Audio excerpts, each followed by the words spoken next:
Olá, olá, queridos ouvintes da nossa FM. Bom dia, sejam todos bem-vindos a mais um Gente que Faz com Egmar Marão e seus convidados. Eu, Walter Gutierre, aqui na interlocução com vocês para comandar aí mais uma hora com esse programa do Egmar Marão na nossa FM. O Gente que Faz, você que está nos ouvindo, pode também aí no carro, quiser acompanhar lá pelo canal nosso do YouTube, vai lá no YouTube e procura por @nosso87fm, que você vai ouvir na íntegra e assistir também o nosso programa. E detalhe, tá ouvindo aí no carro, perdeu algum trecho, quer poder novamente escutar, só ir lá no YouTube também, vai ficar salvo lá para todos vocês, tá legal? Nosso WhatsApp 17997132508, se quiser mandar alguma pergunta, pode mandar por aqui, pode mandar lá no chat do YouTube também, a gente vai estar acompanhando por lá, tá legal? Vou passar as palavras agora para Egmar Marão, que vai aí comandar essa linda entrevista do dia de hoje. Egmar Marão, é com você, bom dia. Bom dia, Walter, meu querido Walter Gutierre, faz aqui o programa comigo. Bom dia aos nossos internautas, bom dia aos ouvintes da nossa FM 87.9, mais uma vez ao vivo aqui com o nosso programa Gente que Faz e também da nossa FM Essa é Diferente. Hoje conseguimos trazer aqui ao estúdio o nosso querido amigo Ravel Jimenez. O Ravel Jimenez já é um dos principais historiadores da nossa cidade aqui de Votuporanga, não é? Já tem livros editados, Votuporanga e seus personagens, o qual ele me agraciou agora com um exemplar. Enfim, ele é historiador, fotógrafo e analista de sistemas. Então, Votuporanga agradece muito, viu, Ravel, o que você tem feito nos últimos anos. Já vamos agradecendo no começo, né, para as pessoas saberem com quem nós estamos, o que nós estamos entrevistando, quem nós estamos entrevistando. Então, muito obrigado já pela presença e fica aí suas considerações iniciais, por favor. Bem, bom dia a todos, né? Obrigado pelo convite, amigo Guimar, o Walter aqui, nossos ouvintes, telespectadores da nossa FM. É um prazer estar aqui na manhã de sábado com vocês aqui, para a gente dialogar e comentar um pouco da nossa querida Votuporanga, nossa cidade abençoada, nossa terrinha. E estamos aqui para dialogar um pouco sobre história, sobre fotografia, bater um papo gostoso nessa manhã de sábado. Ok. Ô, Walter, nós estamos aqui com uma pessoa que recentemente ele contou a história. Essa é uma das histórias que ele tem, que são tantas que ele já publicou no nosso jornais aqui de Votuporanga. Então ele fez um documentário sobre a estrada de ferro, né? Votuporanga na linha do desenvolvimento do Noroeste Paulista. A nossa região aqui, pelo menos que eu tenha conhecimento, a estrada de ferro chegava lá, década de 30, enfim, você vai precisar melhor. E o progresso desse imenso país, principalmente aqui no estado de São Paulo, ele só chegou através da linha de ferro, né, da estrada de ferro. Então, assim, o Ravel, quando que chegou a estrada de ferro em São José do Rio Preto e quando que ela foi estendida aqui até Santa Fé do Sul à época? A gente costuma falar, né? Eu infelizmente não vivenciei a parte áurea da ferrovia, mas muitos amigos que nós conversamos para fazer esse documentário, para termos os dados para nós trabalharmos, inclusive em pesquisas, porque o que acontece? Quando a gente vai fazer um documentário dessa magnitude, eu falo magnitude porque eu tenho essa licença poética para comentar sobre isso, porque foram mais de 9 meses de trabalho. Então foi uma gestação. Imagino. Porque o documentário, amigo Egmar, só para ter uma referência, e depois vou passar o endereço para o pessoal pesquisar e assistir, porque está disponível gratuitamente para que as pessoas consigam degustar um pouco e relembrar dessa parte nostálgica da Estrada de Ferro, ele conta com, entre mapas, fotografias, registros, documentos históricos, quase 100 imagens. Então foi um trabalho que, desde o início, a gente começou focado na parte acadêmica. Por quê? O intuito é que a parte histórica da nossa cidade, apesar dela ser uma cidade nova, né, Votuporanga aí com seus 87 anos de fundação, é uma criança perto de outras cidades, né? Então o que a gente vê hoje é a carência, em alguns momentos, da história. Porque a gente tem muita informação relacionada à fundação, nós tivemos fotógrafos aí, e já fica o meu agradecimento a todos os fotógrafos da nossa cidade, os que estão em vida, os que já partiram, porque foram profissionais polivalentes que muitas vezes não eram remunerados para registrar a história da cidade, mas eles tiravam fotografias mesmo assim e deixaram essa herança. Então o que eu comento é assim, a gente tem muita informação sobre a fundação de Votuporanga na parte de registro fotográfico, né? Mas aí fica uma vacância, um espaço entre alguns momentos.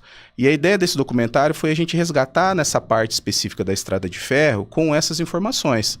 Então, o cuidado foi referenciar para quê? Para que ficasse um documento onde principalmente os jovens, os alunos, os estudantes conseguissem buscar referências acadêmicas. Então, todas as fotografias, todos os textos ali foram referenciados, foram citados, fontes de pesquisa, referências. Nós temos imagens também em vídeo. Infelizmente, nós não temos imagem em vídeo da nossa Votuporanga na parte da Estrada de Ferro, mas nós temos imagens da ferrovia do estado de São Paulo, em outros pontos também, que foram pesquisas oriundas do Arquivo Nacional. Então, nós procuramos ilustrar de uma forma onde ficasse didático, uma linguagem simples para que as pessoas conseguissem acompanhar de uma forma mais satisfatória, porque quase mais que 1 hora de documentário.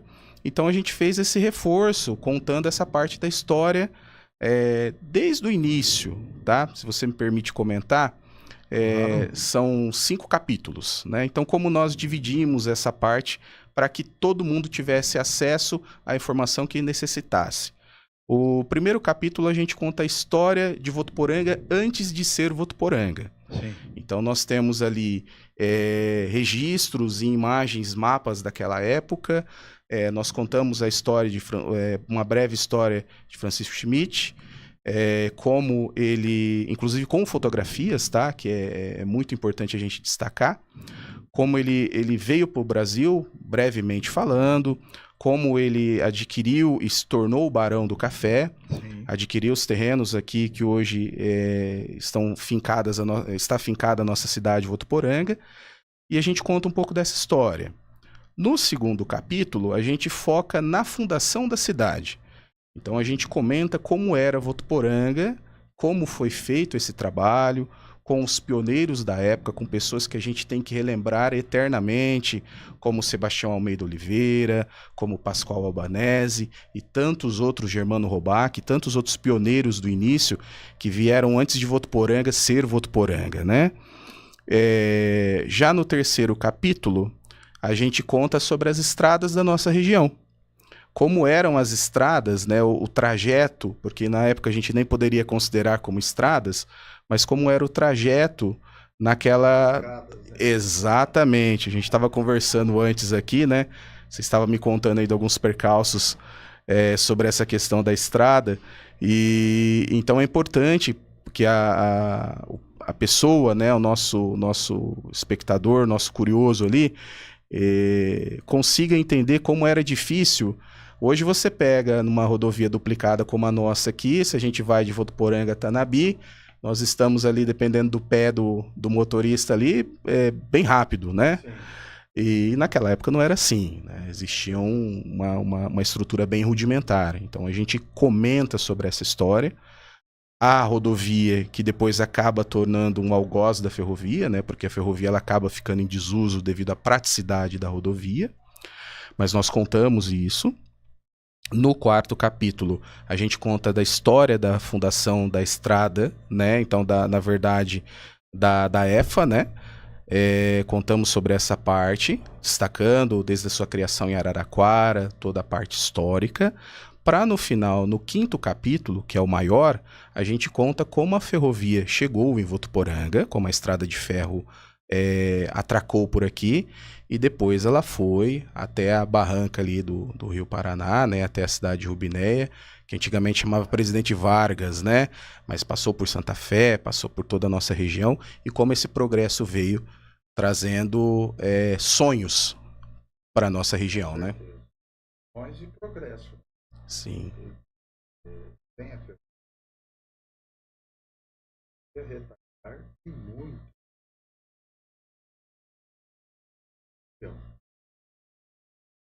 Do alto do a cidade mais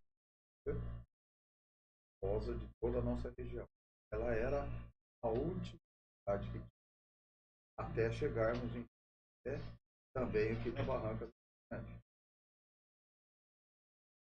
Interessante que tem uma passagem.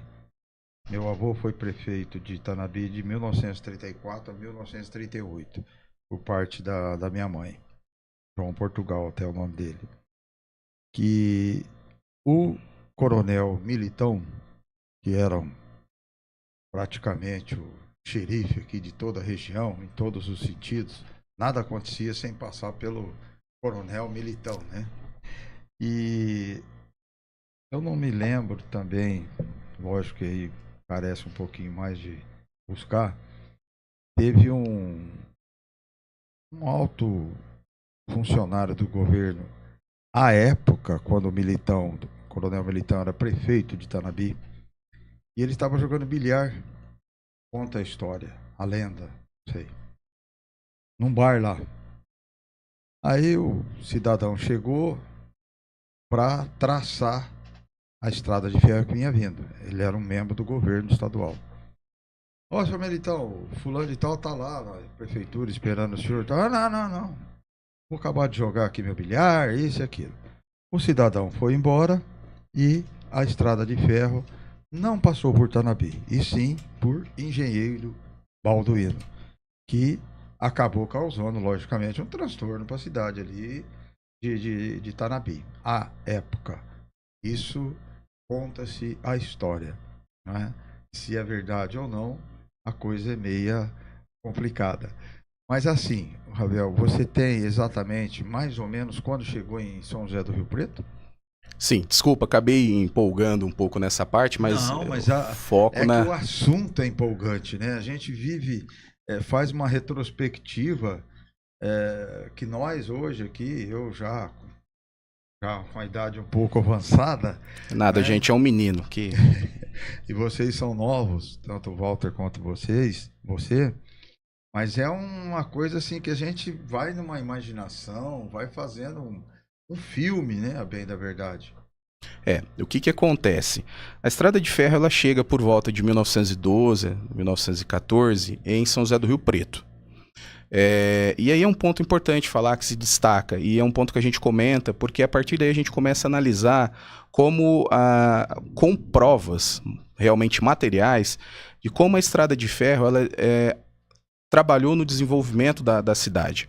Por quê? Ela fica estagnada em São José do Rio Preto por quase 21 anos. De 20 a 21, 22 anos, porque a EFA, ela como era uma companhia que tinha intervenção direta do governo, ela sofria com a questão de valores, né? Porque ela entra em processo de falência nessa época, e aí a estrada fica estagnada ali em São José do Rio Preto por um tempo. Essa informação nós pesquisamos, relatamos, e aí o que acontece? Durante esse tempo, a gente tem que imaginar, como você bem pontuou, que acaba virando a boca do sertão, porque você tem pessoas vindo da capital para o nosso interior, nosso querido Noroeste Paulista, e ele tem que parar em São José do Rio Preto, porque a linha do trem é o último recurso. A gente está falando numa época onde o veículo tinha começado a se popularizar, o automóvel, mas somente em cidades de grande centro como São Paulo. né? E o que acontece? As pessoas quando vinham de trem, elas tinham que parar em São José do Rio Preto, e as pessoas da nossa região aqui, inclusive de outras regiões que a gente comenta ali, de Minas, que vem vindo, adentrando ao estado de São Paulo, elas têm que pegar a ferrovia em São José do Rio Preto. Então nisso a cidade cresce e desenvolve muito rapidamente, porque só depois de 21 anos que ela chega até Mirassol. E aí depois ela vai continuando, né, até chegar aqui a nossa querida Votuporanga, mas o que acontece? Rio Preto hoje é desenvolvida, é lógico que tem todos os méritos, mas lá do início, acredito eu, sim, graças à Estrada de Ferro. Então a gente comenta dessa história. Lá passa dentro da cidade. Sim, exatamente. Então tudo bem planejado, né? A cidade foi crescendo, se desenvolvendo ali no entorno da Estrada de Ferro. Então, diferentemente daqui, se bem que a gente trabalha na teoria de que o traçado vindo para cá, houve-se uma questão de economia nessa elaboração do traçado. Então, seguia-se os 2 espigões, que são as linhas que targeiam os nossos córregos aqui, né? O São José, o Rio Paraná, enfim, e vai criando-se um local onde é mais fácil para passar o trem. Então, sim, às vezes tinha uma estrutura ali que às vezes necessitava de uma demolição, alguma coisa, às vezes ficava mais barato você fazer um pequeno desvio para que o trem passasse por contornasse aquele obstáculo, né?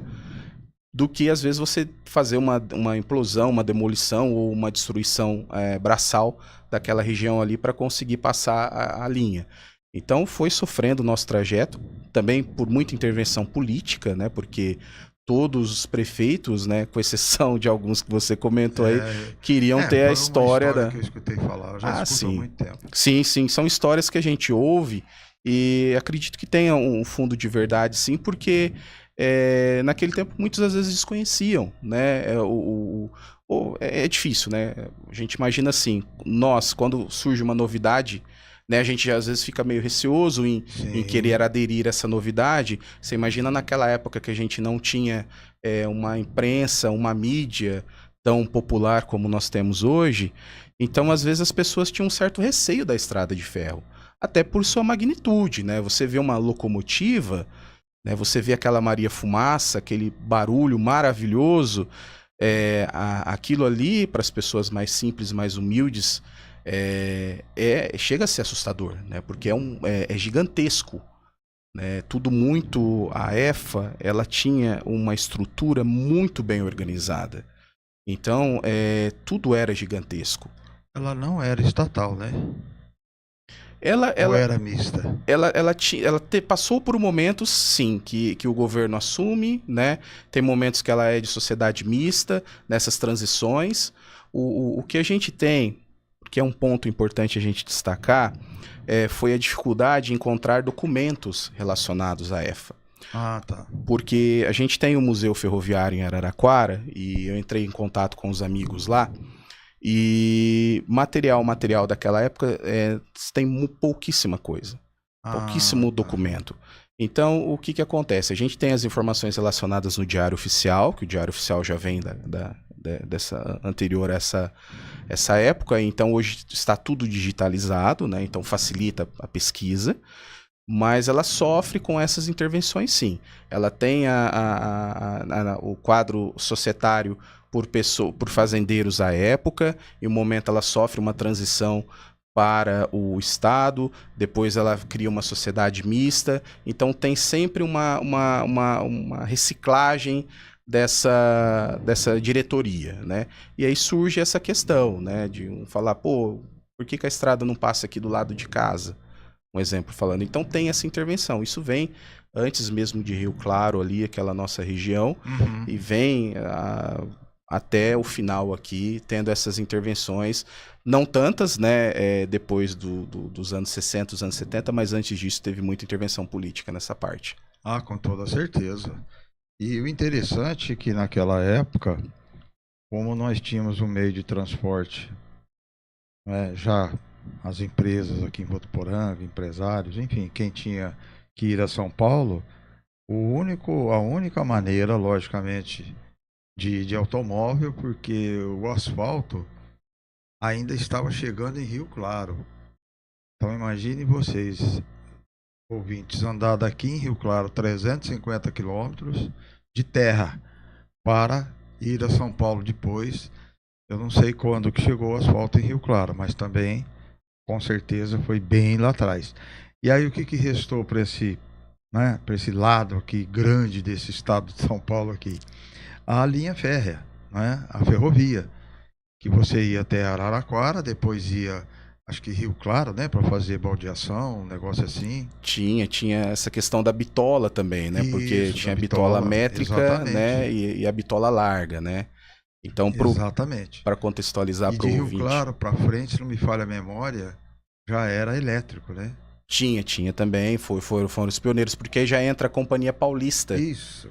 Companhia Paulista, exatamente. A Companhia Paulista, amigos, que a gente tem que destacar, ela ajudou, apesar de ser concorrente, olha só, hein? Apesar de ter uma concorrência direta, ela ajudou muito a EFA, porque o maquinário, mão de obra, principalmente quando houve a troca da bitola métrica, para o ouvinte assimilar, a bitola seria realmente o espaçamento entre os trilhos, né?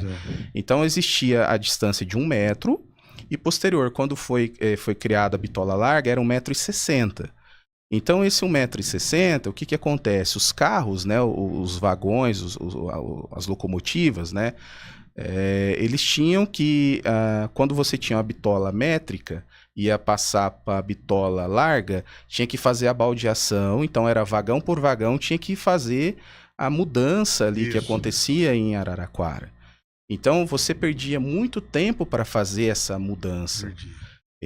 Aí, o que acontece? Quando a Estrada de Ferro, a Companhia Estrada de Ferro Araraquara, ela resolve fazer a mudança da bitola métrica para a bitola larga, ela conta com o apoio da Companhia Paulista, fornecendo até funcionários, a gente comenta muito nisso no documentário, fornecendo funcionários para essa mão de obra, essa empreita. Porque teve momentos na troca que eles fizeram 100 quilômetros em 2, 3 dias, em um dia. Então era muito trabalhoso fazer isso. Além do próprio maquinário, a EFA contou com locomotivas da Companhia Paulista também. Porque era tudo muito caro, era importado, muita coisa foi fabricada no Brasil depois. E a gente coloca isso no documentário também. Então, com essa... Não permuta porque existia uma concorrência, porque a gente vinha em situações... Praticamente um dependia um pouquinho do outro, né? Sim, sim. E a Companhia Paulista... A Companhia Paulista trazia até Rio Claro, a EFA pegava e trazia até para cá. Sim. E daqui para lá, a EFA levava, Rio Claro acabava de chegar em São Paulo. Um dependia do outro, e tem uma parte importante que é a questão dos fretes, porque a gente está falando também de transporte de grãos, né? Sim. E o frete da EFA era um pouquinho mais elevado, porque para manter os custos da ferrovia tinha que se levar no quê? No preço da passagem. Né? Então se levava o preço do frete por tonelada transportada, o frete relacionado ao passageiro também, e a Companhia Paulista, ela tinha um valor mais reduzido, porque ela já tinha uma estrutura mais consolidada, então ela tinha caixa e tinha condição para brigar nos valores de preço. Para brigar não, mas para brigar é um termo feio, né? Fazer uma concorrência saudável.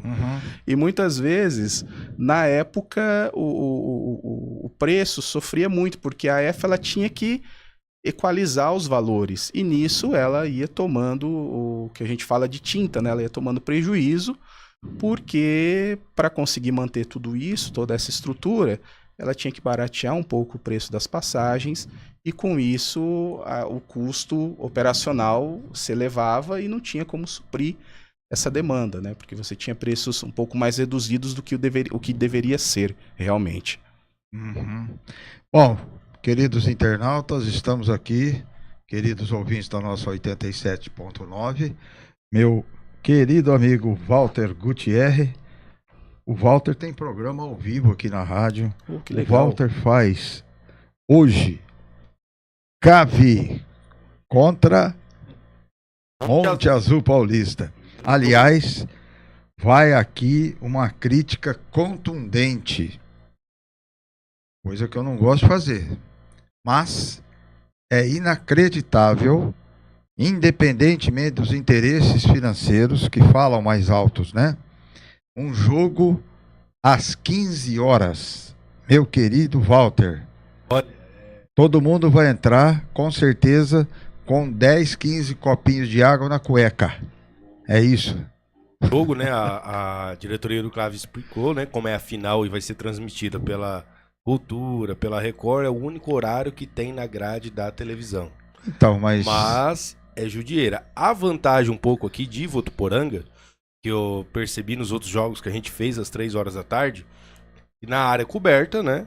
Vai estar sombra, vai estar fresco, porque o sol se põe atrás da área coberta. Ah, tá. E depois aí de uma hora que o jogo começa aí na metade do jogo, já no segundo tempo, já começa a fazer sombra lá na outra área, na área descoberta, devido à posição geográfica ali. Mas, para quem vai na área descoberta, o ingresso é mais em conta e tudo mais, e também você fica ali atrás do gol, tem vantagens e desvantagens, mas a hora que chega ali às 3 horas da tarde, o cimento tá quente. Não, então, porque o que a gente viu nos últimos jogos, só fazendo aqui um comentáriozinho rápido, que eu não vou ter outra oportunidade de falar, é que a torcida do CAV, o nosso Clube Atlético Votuporanguense, passou a ser de adolescentes, jovens, mães, crianças de colo, que eu acredito que hoje não vai se configurar isso. Se conseguiu comprar o ingresso, se as pessoas às vezes, né, optar pelo ingresso na área coberta lá, a área coberta, deixa aqui salva, ainda ameniza um pouco, mas é que o calor hoje... Mas o calor humano em si, a né? A temperatura tá batendo aí nos 39, 40, independentemente do sol. Com o sol, então, vai para 42. Então, assim, nós inauguramos aí a nossa iluminação. Ficou ótimo assistir um jogo às 6 horas da tarde. Eu acho que poderia ser mais à noite, né? Igual tem os horários lá 9 horas, 8 horas. Por interesses aí de transmissão de TV, essa coisa toda, infelizmente... Muita gente reclamou. Eu acredito até que poderemos ter aí uma diminuição, com certeza, da quantidade de pessoas que vão assistir o jogo hoje. Porque o que a pessoa pensa? Tal, final, isso, aquilo, tem que chegar mais cedo. Você já imaginou você chegar lá 2 horas da tarde hoje? Que é o caso das rádios, né? A gente passa um calor danado lá em cima também, que não tem complicado. Ventilação. Mas, vamos lá.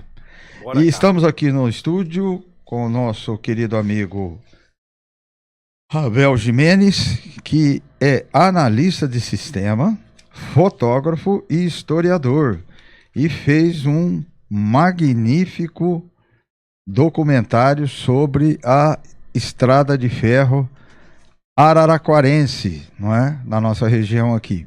De Rio Claro para frente era a Companhia Paulista, né? De Araraquara ali para depois de Araraquara para frente. De lá para frente acho que funciona ainda, não? Ou também não? Não, para passageiros. Olha, é uma questão interessante. Parece que andou comprando tudo, né? O que acontece? Aqui, comentando de Votuporanga, começo dos anos 2000, final da década de 90, começo dos anos 2000, extingue-se o transporte de passageiros, né? Uhum. Então acaba. Eu não tenho conhecimento, eu acredito que não exista nessa região aqui o transporte mais de passageiros, a não ser os trens culturais, né? Não existe. Existe o trem caipira ali em São José do Rio Preto, que faz um processo, mas é de São José do Rio Preto, tem Engenheiro Schmidt, que é um processo turístico. Mas o passageiro daqui para frente também, não acredito que não exista, porque a Rumo ela acaba utilizando toda essa malha férrea, né, toda essa estrutura para o transporte de grãos ali. E até recentemente a gente teve uma curiosidade, até celulose estão transportando, são vagões diferentes agora, que transportam até a celulose também para o beneficiamento, conversando com alguns amigos da Rumo. Três Lagoas ali. Isso. Que tem, né? Muito grande. Eu acho que tem uma fábrica da Suzano ali, eu ainda quero aprofundar melhor, porque eu achei sensacional. Porque a gente olha assim, até o amigo que vai acompanhar, o nosso querido ouvinte, nosso telespectador, que gosta da Estrada de Ferro, muitas vezes a gente vê durante as gravações que nós fizemos do documentário, a gente vê muitas famílias, inclusive muitos pais, levando as crianças para conhecer a a estação ferroviária. E nós tivemos um trabalho maravilhoso, ainda não tive a oportunidade de entrar dentro da estação, mas uma restauração ali em Cosmorama, da estação ferroviária, foi restaurada ali em Cosmorama, está muito bonita. A nossa aqui também, a Rumo, firmou uma parceria com a prefeitura para fazer a restauração, então parece-me que vão ceder alguns espaços ali para fazer algumas salas culturais, alguma coisa nesse sentido. Esse aí é um projeto que quando eu fui secretário de Cultura também, do primeiro governo do Carlão, era o nosso projeto. Isso estou falando de 2001. Olha isso, hein? Então, assim, precisa de vontade política e de dinheiro. Ponto.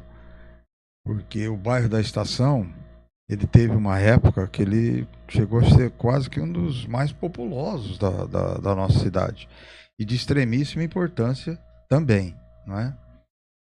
Mas, isso aí seria, para a cidade, culturalmente falando, e lá eu conheço muito bem o espaço, tem espaço para se fazer N projetos culturais. N projetos. E vou mais além. Poderia ser feito lá também, verificar junto ao governo do estado, mais um poupa-tempo lá. Porque a população ali no entorno é muito grande. Muito grande. E tem também as casas dos antigos ferroviários. Não sei se alguns moram lá ainda e tal. Porque antigamente tinha isso. Todo o pessoal que trabalhava na própria estação, né, como a gente diz, eles vinham para morar nessas casas da EFA lá, que foram construídas para isso, né? Sim, a gente comenta, né, é interessante você pontuar essa parte, porque a gente comenta isso no documentário também. Inclusive nós temos 3 entrevistas no documentário, porque o que nós precisamos mostrar para os mais novos, porque a ideia é o quê? Infelizmente, nós vamos partir. Isso é óbvio. Daqui a 100 anos, 150 anos, toda a população do mundo já não vai estar aqui e vai se renovar. Então a gente tem que deixar para o futuro, para a nossa geração, em especial eu falo também para minha docinho Alice Sofia, minha filha de 1 ano e 11 meses, um pouco da história, da nossa cultura, para que as pessoas conheçam. Claro. Então, o que eu comento ali é o seguinte: os depoimentos ajudam muito. A gente tem o depoimento de um comerciante, o seu Paulo César Rapace, que conta a história de como a loja de imóveis, inicialmente loja de imóveis Rinaldo, do seu falecido pai, utilizava da estrutura da estrada de ferro para o transporte dessas mercadorias que vinham. A gente tem também o nosso amigo Douglas Lisboa, que recentemente restaurou um Ford 1929, e a gente mostra esse carro para que as pessoas conheçam e tenham contato de como eram os veículos naquela época. E também, por último, a gente tem o seu Antônio Rosa e a sua esposa, que não trabalharam na época da EFA, mas trabalharam na época da FEPASA, e que moram lá hoje nas colônias, nas casinhas, moram lá há muitos anos. E eles contam pra gente como era esse trabalho. Inclusive, durante as nossas pesquisas, a EFA, ela contava com toda uma estrutura de uma escola do ferroviário.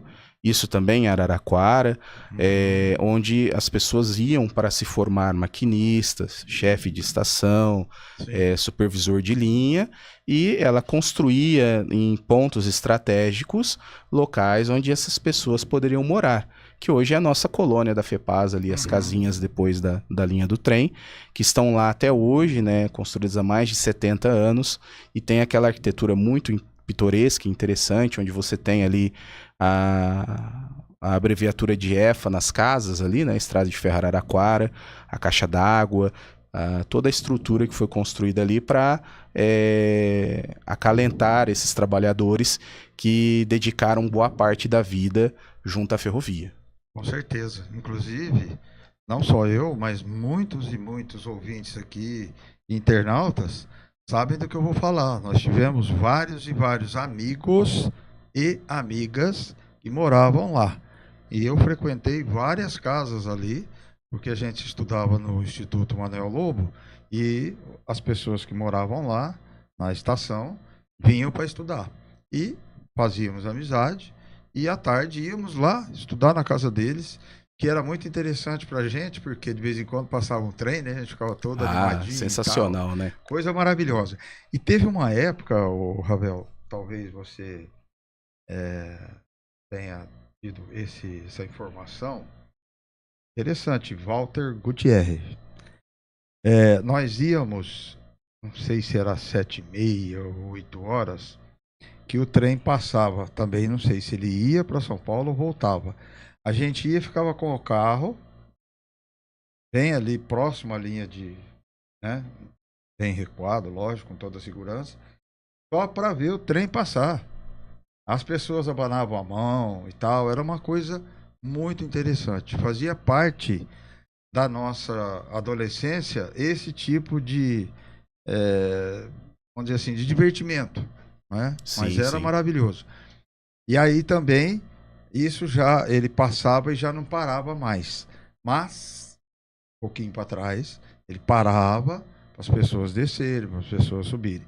Conforme foi, logicamente, diminuindo o movimento, foi se acabando isso. Mas eu me lembro muito bem, 2001 ou 2002, o então governador Mário Covas, já falecido, ele colocou o Expresso de Prata, ou trem de prata de Rio Preto a São Paulo. Já com, como é que falava? Com dormitórios e tal, restaurante. Vagão-leito, leitos. restaurante, sim. Daqui de Votuporanga, eu fui várias vezes com meu pai, com a minha mãe, porque nós estarmos num leito de um trem na época era uma coisa maravilhosa para uma criança. Sim. Estou falando de 65 anos atrás. Diversão pura. Não, maravilhoso. E outra, a comida que era servida no restaurante dos trens era maravilhosa. Cardápios, filé e não sei o que, enfim. Era uma maravilha.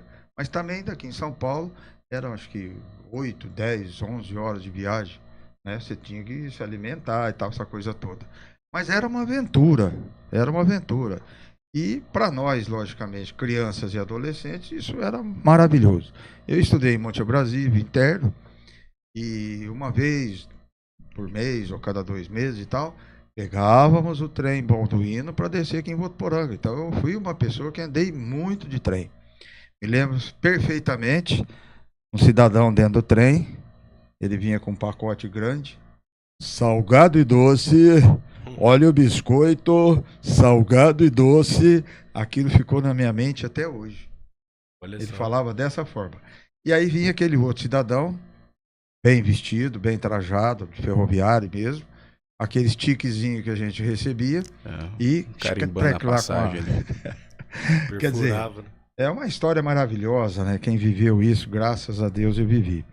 Bom, gostaria de agradecer aqui os nossos apoiadores culturais, viu, meu querido Walter Gutierrez, Com que certeza. hoje estará lá no campo, na Arena Plínio Marim, com a Votuporanguense e Monte Azul Paulista pela final da Copa Paulista. Correto, meu Walter? Corretíssimo, vamos lá. A partir das 14 horas já abrimos aqui no rádio. Jackson Machado na...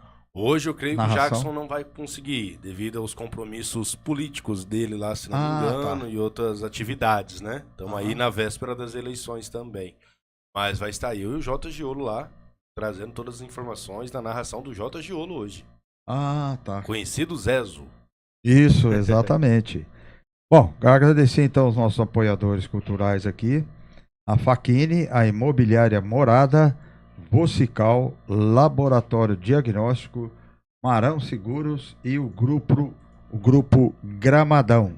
Estamos aqui no estúdio com o nosso historiador, fotógrafo, analista de sistemas, Ravel Jimenez, que tem assim um conhecimento sobre não só a estrada de ferro aqui em Votuporanga, da chegada dela, não só aqui em Votuporanga, mas de toda a região. Mas o Ravel, ele tem livros já editados sendo que um desses é este Votuporanga e seus personagens, um olhar direcionado aos filhos das brisas. Muito, muito interessante, viu, Rafael? Parabéns por todo o teu trabalho, não só nesse documentário aí da Estrada de Ferro, mas tenho certeza que você tem aí inúmeros projetos e documentários e mais livros ainda para nos agraciar aí. E difícil hoje uma pessoa na sua idade ter interesse por um assunto tão importante, que é a história, é a memória da nossa região, não só de Votuporanga. Bom, eu gostaria que você me dissesse, para mim, para os internautas, para os nossos ouvintes da nossa 87.9, de exatamente quando que foi inaugurado aqui em Votuporanga, a chegada mesmo da primeira locomotiva, vamos dizer assim. Bem, obrigado pelas palavras. Antes de mais nada, só deixar ressaltado 2 pontos importantes. Esse documentário, ele só foi possível ser realizado graças à Lei Paulo Gustavo, que é uma lei de incentivo, uma lei federal de incentivo ao audiovisual. Sim. Então, a nossa prefeitura foi agraciada com parte de recursos para essa situação e com maestria executou todo o edital através da Secretaria de Cultura e Turismo. Então nós fomos selecionados, houve um processo seletivo, houve um projeto, nós fomos selecionados e hoje o documentário está disponível para todos que possam assistir. Depois vou passar o endereço certinho. Isso. Né, nós disponibilizamos no YouTube, né? Então é só procurar lá Estrada de Ferro Votuporanga no YouTube. Já estamos com um mês que nós subimos o documentário lá para a internet, já está com 6 mil acessos, mais de 6 mil acessos. Então, aí o feedback, né, a devolutiva da população está sendo maravilhosa quanto a esse documentário e eu fico muito feliz. Bem, sobre a nossa Estrada de Ferro, a chegada dos trilhos aqui, elas acontecem, a gente tem algumas questões de datas, né? No final de 1944, no início de 1945, com essa chegada, o progresso se inicia, porque a gente comenta que Votuporanga ela foi formada inicialmente por pessoas, e aqui eu tenho que destacar todas as famílias que vieram para cá, inclusive a vossa família também, que acreditaram na história de Votuporanga, né, no contexto, porque nós temos aí famílias vindas de São José do Rio Preto, de Itanabi, de Cosmorama, de outras cidades aqui também, Ponte Gestal, Américo, Álvares, enfim, toda a nossa região aqui, que acreditaram na nossa cidade. E esses pioneiros a gente deve todo o respeito, porque foram pessoas que iniciaram, e o que a gente vive hoje, eu vou dar um exemplo comum de como era naquela época para mencionar essa questão de toda a estrutura da nossa cidade e da Estrada de Ferro. Há um tempo atrás a gente passou por uma reforma, né, uma adequação na Rua Amazonas, e brilhantemente nós vimos como mudou a cara do nosso comércio. Mas a gente percebeu como foi conviver com a obra em si e como era aquela terra. Então você imagina isso na década de 40, 50, 60, que nosso asfalto chega início ali com o prefeito Nabuco na década de 60, isso, com o sapato preto da menina, mas a gente vê como foi difícil, amigo Walter, a convivência naquela região. Porque era muita terra, era muita... toda a estrutura era muito arcaica ainda, e ela foi se desenvolvendo.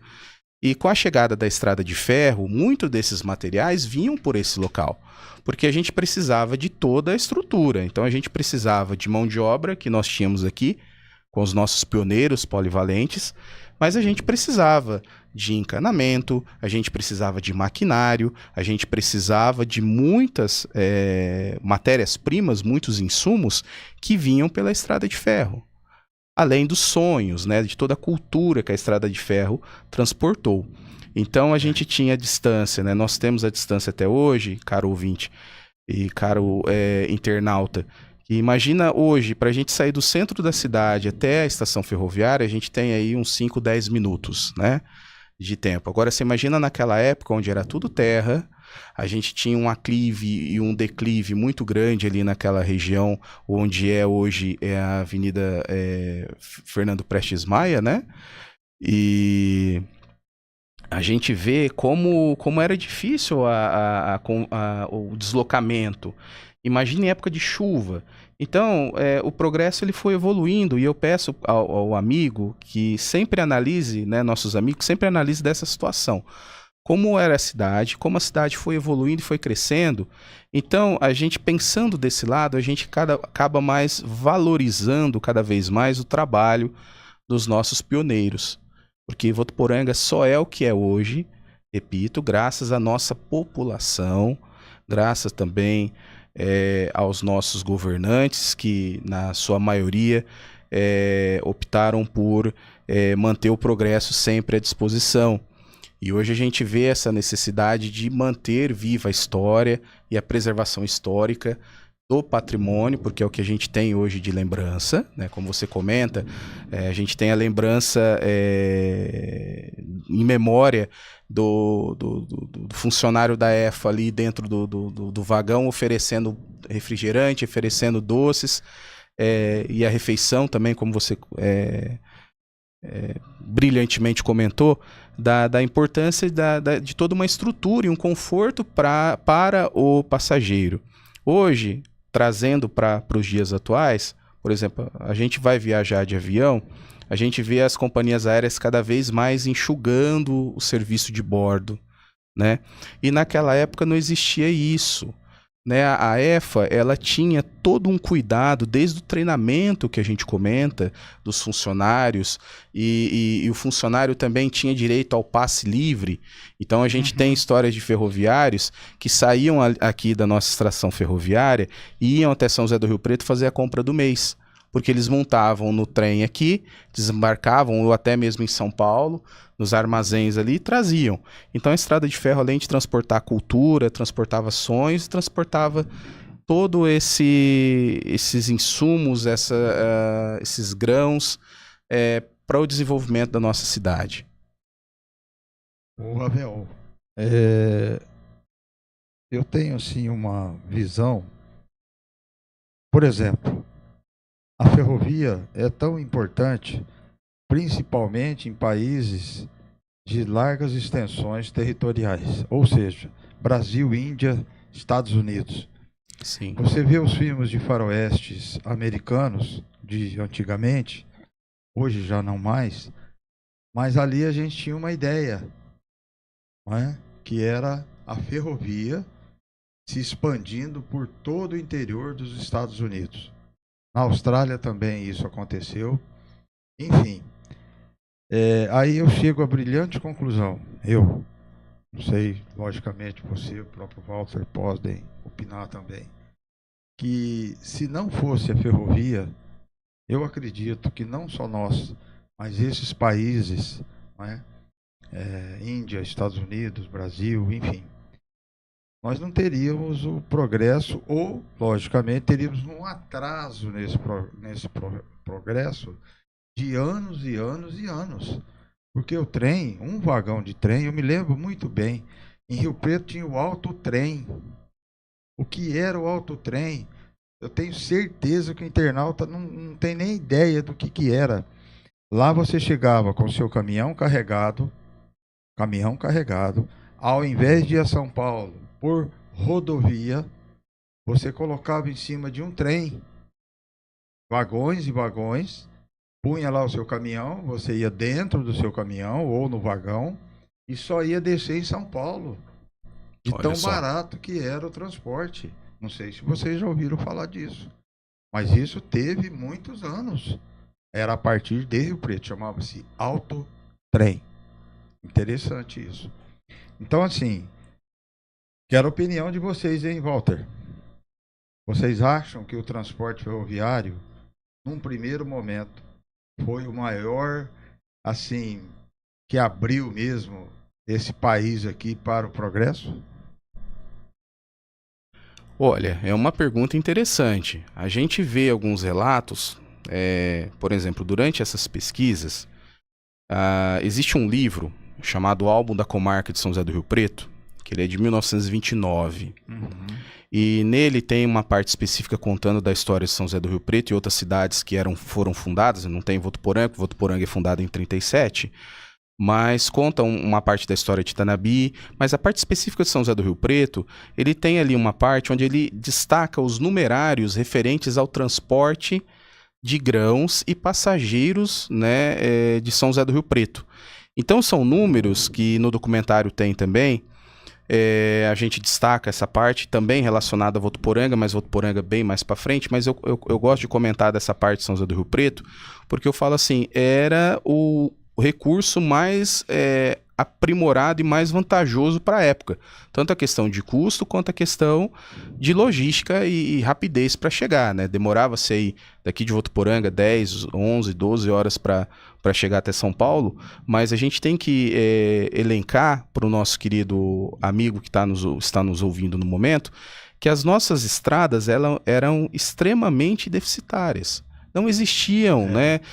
Como você mesmo comentou, a chegada do asfalto, né? Da pavimentação na rodovia, ela vem chegando para cá depois de muito tempo. Então era o meio que tinha de recurso para o empresário buscar o seu material para trabalhar, para aquele filho ter que estudar na capital, ou até mesmo você mencionou um ponto poético muito bacana, né, que você lembra, e você vê, a gente está falando de quanto tempo já, né? Vamos falar assim, de uns 10, 20 anos aí, porque você é super novo, a gente comenta isso. O Egmar é um educado, viu, Walter? Muito educado. O Walter, o Egmar, ele é uma pessoa que a gente tem que só elogios para ele, porque, enfim, é um amigo, eu tenho que falar isso, porque realmente, olha, sempre muito bem conservado, sempre muito bem dedicado, com uma memória e um conhecimento fantástico. Então a gente comenta como puxa para a memória essa questão de falar de você, ó, eu usei o trem para isso, eu viajava com meu papai, com a minha mamãe para cidades maiores. Infelizmente, os nossos filhos não vão ter essa oportunidade. Mas, gente, o que a gente vê hoje durante a gravação desse documentário, nós tivemos várias vezes na estação ferroviária e naquele entorno. E eu gostaria depois de comentar só como aquele entorno foi bem potencializado com a chegada da estrada de ferro. E hoje encontra-se uma cidade, quase uma cidade, né, o Matarazzo e aquela região ali, aqueles bairros, mas a gente vê pais levando crianças para ver o trem. Nós estamos falando em 2024, gente. Uma criança, Walter, você leva também? Olha só. Meus filhos fissurado. Os meus 2 filhos que eu tenho, primeiro queria andar de ônibus. Já não tenho o costume de andar de ônibus no dia de hoje. A gente andou de circular aqui, eles foram numa viagem daqui para Jales e ver o trem. O sonho deles seria andar de trem, mas é pouco provável nos dias de hoje. Quem sabe, às vezes, né, tiver esses projetos culturais.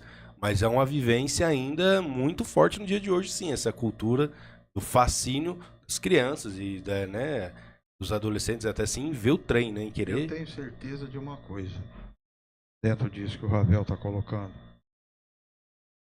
As pessoas que andaram de trem, os adolescentes, as crianças, os idosos também já, enfim, nunca vão se esquecer de uma viagem de trem.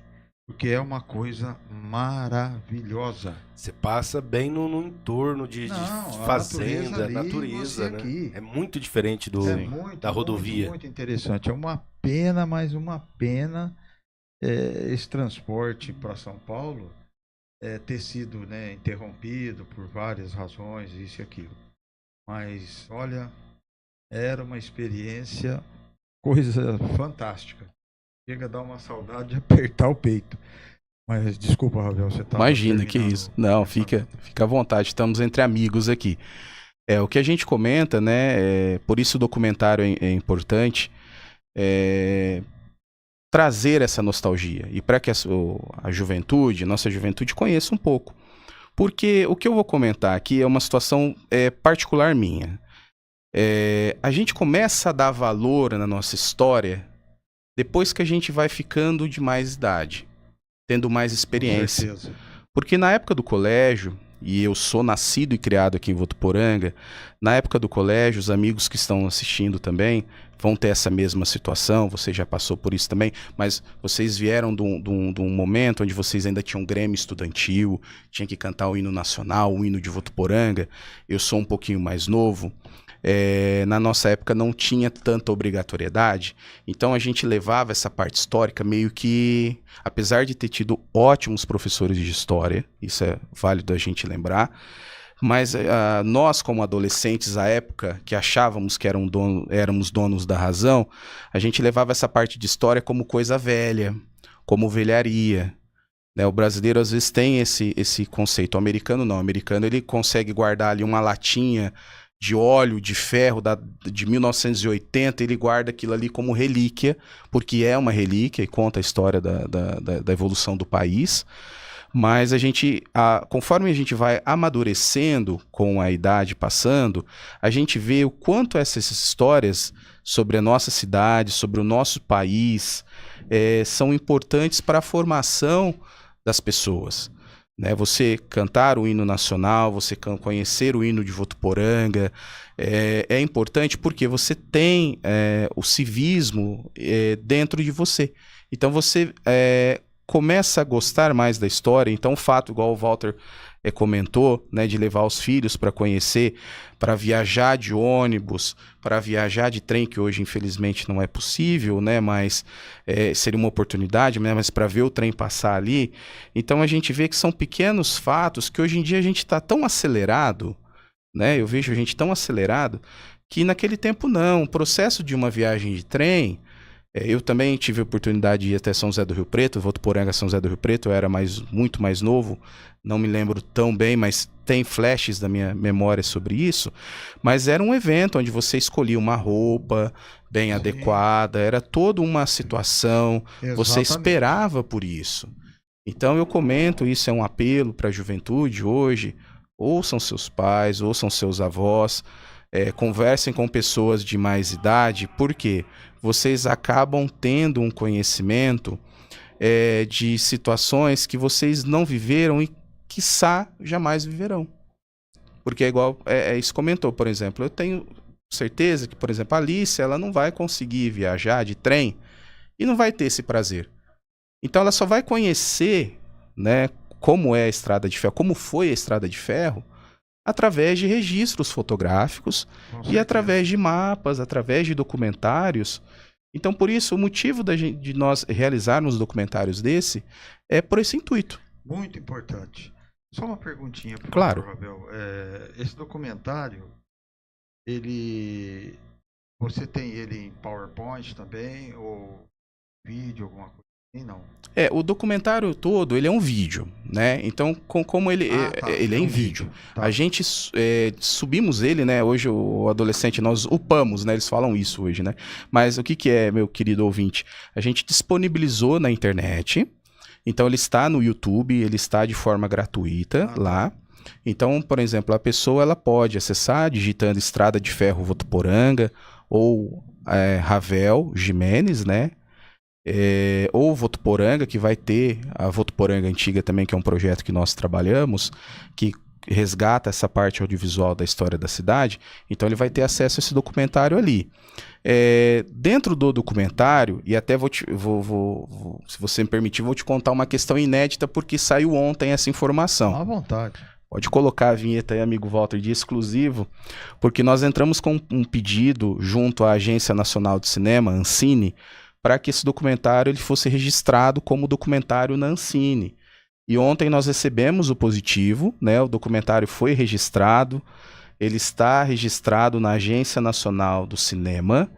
Então, é mais uma luta que a gente faz para que receba esse selo da Ancine, porque realmente é um documentário histórico e ele merece que seja divulgado e popularizado para todas as pessoas que queiram ter acesso. Então a Ancine devolveu, nós fizemos um processo, mais de 45 dias de diálogo junto aos órgãos competentes, para que ele fosse registrado. Ele é registrado hoje como uma obra no cunho de documentário, Então ele está disponível na internet para que a pessoa de forma gratuita tenha acesso a essa informação. Gente, estamos aqui no estúdio com o Rafael Jimenez, que é analista de sistemas, fotógrafo e historiador. E agora, para nossa surpresa, mais essa notícia maravilhosa, meu querido Viu? Walter, que estamos registrados lá na Ancine, Votuporanga, através do documentário do Ravel, o que nos enche ainda mais de orgulho, né? De ter uma pessoa, um votuporanguense, porque não é só futebol que leva o nome da cidade, biribol, judô, natação. Não. Temos também, logicamente, agora com o Ravel contando aí essa história maravilhosa, esse documentário, e registrado na Ancine, o que nos enche mais ainda de orgulho, correto, meu querido Walter Gutierrez? Correto, e só também para complementar o que o Ravel passou aqui pra gente, ó, eu tô acompanhando aqui no YouTube o documentário, já está com mais de 6 mil visualizações em um mês. Olha só. E vou assistir, com certeza me atiçou muito mais a curiosidade agora e vou assistir sim, quero ver ele completo. E é a história aqui de Votuporanga, né? Uma linda história, pode-se dizer de passagem, né, Ravel? Obrigado pelas palavras, amigos. Fica o convite, né, para que todos tenham acesso e possam. Hoje em dia, por que a gente fala dessa questão de acesso? Antigamente, a gente tinha aquela situação de a gente poder gravar em DVD. Né? Então fala assim, vou pegar o documentário, vou gravar ele em DVD para a gente ver em aparelho DVD. Hoje em dia, como o aparelho videocassete há muitos anos atrás também, o DVD ele acabou ficando um pouco obsoleto. Sim. Então, nem fabrica mais. então você vê, né, Walter, a gente teve que colocar, não tivemos, lógico, para a internet, a gente tem que usar todas as ferramentas que a gente tem, né? E isso é maravilhoso no ser humano, essa capacidade de se adaptar. Né, e descobrir novas situações. Então, colocando na internet, a gente consegue alcançar o máximo de pessoas e a gente espera que realmente as pessoas possam acessar no conforto da sua casa, porque é um documentário de 1 hora. Então, assim, é um pouco cansativo? Não vou mentir, é um pouco cansativo, porque é muita informação que a gente teve que colocar para que ficasse um documentário bem robusto. Né, vamos falar assim. Legal. Então, com o máximo de informações que a gente poderia colocar. É lógico que ainda faltou informações de uma estrada de ferro comparada com a ferrovia. Nós fizemos um breve, estrada de ferro, perdão, comparada com a rodovia. Nós fizemos um breve contexto sobre isso. Mas o importante é que a história ficou registrada ali. Então, no YouTube ele está disponível, através do Facebook também. Nós temos um projeto que procura restaurar a história audiovisual da nossa cidade, que chama-se Votuporanga Antiga. Então, existe uma página no Facebook, existe páginas na internet, onde a gente disponibiliza fotografias. Nós escrevemos por 2 anos também uma coluna no jornal local, no Diário de Votuporanga, contando através da fotografia a história da nossa cidade. Então, eu só tenho que agradecer realmente todo esse retorno de todos os amigos votuporanguenses. Eu acho que você se sente recompensado, né? É o mínimo, porque fazer um documentário desse já está registrado na Ancine, não é? Já com quase 7 mil acessos. Eu acho que isso é extremamente maravilhoso. Só uma ressaltazinha, quando o Nabuco inaugurou o asfalto, em 1960, ali hoje onde é o supermercado antigo Lusitana, né? Dali para baixo que foi. Eu estava presente, tá? Na foto tem um molequinho lá de calção, eu tinha 6 anos de idade e depois de muito tempo que eu consegui me identificar. Porque onde é aquela agência do Banco Itaú, o Irmãos Marão, à época, que já era em frente da Casa Bac e tal, a gente alugou para colocar revenda de pneus, o Deere. E nós morávamos no fundo, ali tinha uma casa no fundo, tudo terra. Depois, seu Nabuco, à época, começou o asfalto. Então, assim, não é que eu sou tão idoso, até eu pensei que era meu pai e tal, mas quando eu vi que era de calção, eu me identifiquei. Tive que negócio da foto para aumentar. Dá um zoom, foi né? muito interessante. Eu, um outro amigo meu, e não mora mais aqui em Votuporanga. Mas são coisas muito interessantes. A gente, quando tem história para contar, é uma coisa assim muito gratificante e você poder dividir isso com as pessoas. Quando, só vou fazer um comentáriozinho, eu fui secretário também de Cultura de 2001 a 2004 e fiz uma parceria com meu querido amigo Euclides Facchini Filho, Guidão Facchini. Ele nos emprestou durante os 4 anos uma carreta. Olha só. Tá? Um cavalo mecânico e a carreta. 0 quilômetro, zero, tudo zero. E nós tínhamos uma peça que era apresentada. Nessa carreta tinha iluminação, 200 cadeiras nós levávamos. Meu pessoal ia lá, preparava à tarde num local, bairro São Cosme, bairro da Estação, enfim, todos os bairros. Ela tinha som, tinha iluminação, tinha tudo. E lá apresentávamos essa peça de teatro. Nunca menos com 200 pessoas por aí. A gente anunciava durante o dia um carro de som que ia ter. Então, assim, me veio a ideia, tá? Eu gosto de desafios. Talvez a gente poderia tentar, hoje já é uma outra história, estou falando de 24 anos atrás, né?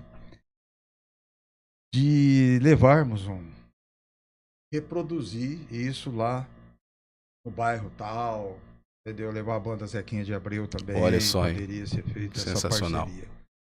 Então, assim, eu não estou muito mais na ativa, mas vou tentar, a partir de, lógico, né, de janeiro, o prefeito que for eleito agora domingo, tentar uma parceria aí com a Secretaria da Cultura, desde que, logicamente, você também fala, ó, legal, vamos avançar nessa, né? E nas escolas, né? Eu acho que seria interessante, interessantíssimo. Na Unifev, passar isso, mas fazer um evento mesmo, ó, hoje vai ter aqui, tal horas e tal, assim. E eu sei que essa carreta da cultura, Fernandópolis pediu depois emprestado, Cosmorama, Alto Florense e tal, mas como ela não tinha documento, ela era 0 quilômetro, o Kid falou, olha, Guilmar, infelizmente, mas eles levavam até o local, retiravam depois, tudo certinho, sem... E aí começaram apresentações também de seu bairro é o destaque. Olha só, hein? Então, por exemplo, quem cantava lá naquele bairro, quem cantava piada, quem fazia imitação, era tudo nessa carreta da cultura que nós chamamos. Fizemos em cima, lá na praça, exposição de quadros, de livros, fizemos. Enfim, nós avançamos muito na época. Eu ficaria aqui, né? Mas, Ravel, a gente só tem que agradecer. Se você tiver mais alguma coisa para colocar, fique inteiramente à vontade. Eu acredito que o nosso internauta e o nosso ouvinte já recebeu aí informações sobre esse documentário maravilhoso, produzido, né, por você, e que só tem que acrescentar para a memória da nossa querida Votuporanga. Então fica aí inteiramente à vontade. Eu esqueci isso, eu esqueci aquilo, ou passar onde as pessoas podem, já falou também do YouTube, enfim, fique à vontade. Eu agradeço, a sugestão é válida, é maravilhosa. O documentário é para a população votuporanguense, ele foi produzido para quem é de Votuporanga, para quem gosta de Votuporanga, quem gosta da estrada de ferro, quem gosta da ferrovia.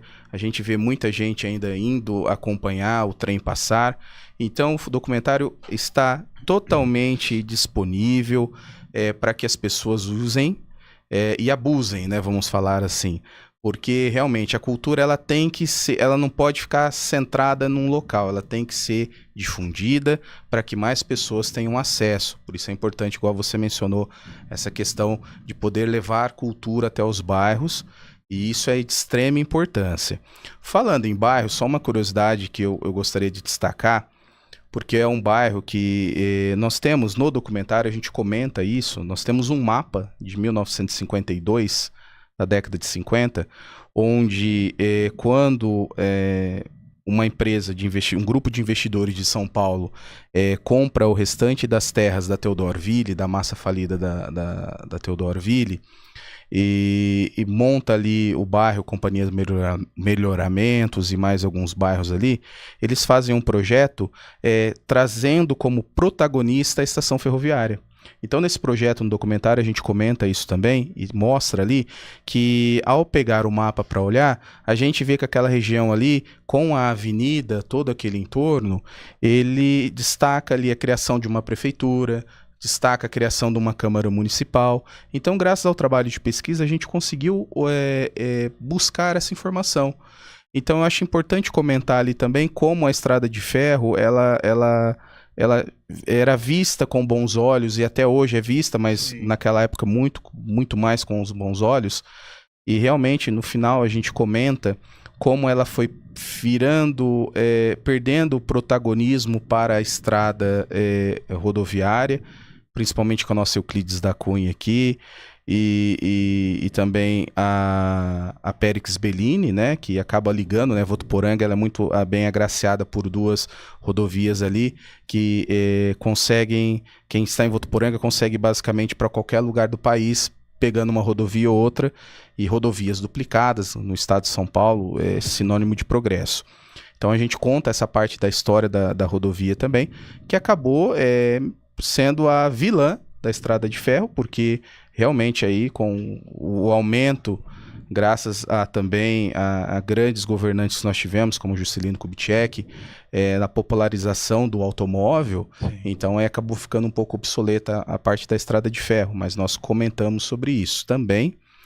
E eu só tenho que agradecer ao ouvinte, ao telespectador que está nos acompanhando aí, disponibilizar o meu contato também, podem procurar ali no YouTube, Ravel, R-A-V-E-L, Jimenez, né, com G final S, podem procurar ali @Ravel Jimenez no YouTube, ou Estrada de Ferro Votuporanga, para conhecerem o documentário. A gente procura manter sempre atualizado ali o meio de contato, e colocando à disposição, eu acho que com projetos assim a gente consegue falar isoladamente muito bem de uma situação. Então, quando a gente monta um documentário que é mais complicado do que escrever um livro, porque você tem que montar um roteiro, você tem que gravar, você tem que editar, você tem que colocar muito mais coisas, mas é lógico que livros, nós temos 4 livros para serem publicados, né? Temos um livro contando a história da fotografia, a história de Votuporanga, relacionando documentalmente esse vínculo.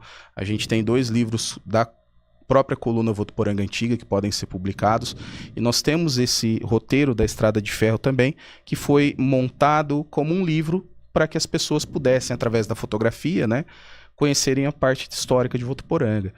Então a gente comenta que projetos existem, né? O que há necessidade, a questão do incentivo, nós temos leis aí municipais, estaduais e federais que ajudam muito nessa parte da produção, mas fica à disposição aí parcerias público-privadas, né? Sempre a gente vê a iniciativa privada fazendo um trabalho maravilhoso de restaurações e outras situações também. Então fica o convite para quem quiser conhecer um pouco mais do projeto, um pouco mais da história.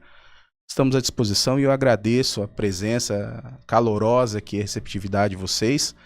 E só por último aí agradecer todos que estiveram no lançamento do documentário, todos os amigos, aos entrevistados, as pessoas que participaram desse projeto e que estão acompanhando aí. Só o meu agradecimento, a minha gratidão. E agradecer também minha doce Elaine Cristina, que é minha esposa, que participou da narração também do documentário. E minha docinha Alice Sofia, que um dia vai ouvir e ver essa entrevista e vai poder conhecer um pouco mais da história da nossa cidade, e a todos aí, todas as crianças aí, que é o nosso futuro, né? O meu muito obrigado. Eu que agradeço em nome aqui da nossa FM 87.9, não é? O nosso Jackson Machado, Osmar Rocha, Garça Branca, Walter Gutierre, Francisco Carlos, Eberson Leal. E o famoso Carioca, o Eberson Leal. É isso aí. Muito obrigado também a essa equipe nossa aqui, aos nossos apoiadores culturais, a Faquini Imobiliária Morada, a Vocical, Laboratório Diagnóstico, Marão Seguros e o Grupo Gramadão. O Ravel, nós agradecemos, muito obrigado pela sua participação, e eu tenho certeza de que você resgatou aí um assunto muito interessante, mas muito mesmo. Eu estava lembrando agora, numa das conversas que eu tive com meu querido amigo Kid Facchini, que o senhor Euclides Facchini, que montou, né, a indústria, Sim, sim. chegou aqui em Votuporanga, veio trabalhar pela EFA. Olha só, você me lembrou agora aí, a gente teve muitos também, a gente relata alguns casos, mas muitas pessoas que vieram trabalhar. Agora, no finalzinho que eu falei da carreta e tal, isso e aquilo, né? Uhum. E eles colaboraram de uma maneira fantástica. Então, o senhor Euclides Facchini, quando ele veio para Votuporanga, ele veio para trabalhar na montagem aí da linha férrea, na época. E ficou, Ficou e construiu tá aí, raízes, que a gente fala, né? Como essa todos os maravilha pioneiros aí aí. Sim. 6 mil funcionários hoje. Olha isso, hein? Então é isso. Você vê que a linha férrea trouxe muito progresso, né? Mas muito obrigado, parabéns pelo seu documentário e a gente espera que mais novidades você tenha. Um futuro não muito longo aí, que a gente sabe o trabalho que dá fazer tudo isso. Realmente. Não é fácil, não é? Mas, se Deus quiser, vai conseguir e nós estamos aqui para divulgar. Eu agradeço. Muito obrigado aos nossos internautas, obrigado ao meu querido Walter Gutierrez. Até lá na Arena Plínio Marim hoje, né, meu querido? Com certeza, vamos estar todos juntinhos lá. Falou, nossos ouvintes da nossa FM 87.9. Muito obrigado. Bom dia para todos. Vocês acompanharam aí o programa Gente que Faz com Igmar Marão e Ravel Jimenez, meu pessoal. Então, olha, vai lá no YouTube, procura lá pelo documentário Estrada de Ferro Votuporanga ou então @Ravel Jimenez com S, tudo lá, tá legal? Vocês vão ver esse lindo documentário falando um pouco mais sobre a história de Votuporanga. Sem mais, eu, Walter Gutierrez, vou me despedindo por aqui. Muito obrigado a todos vocês e até a próxima. Tchau, tchau.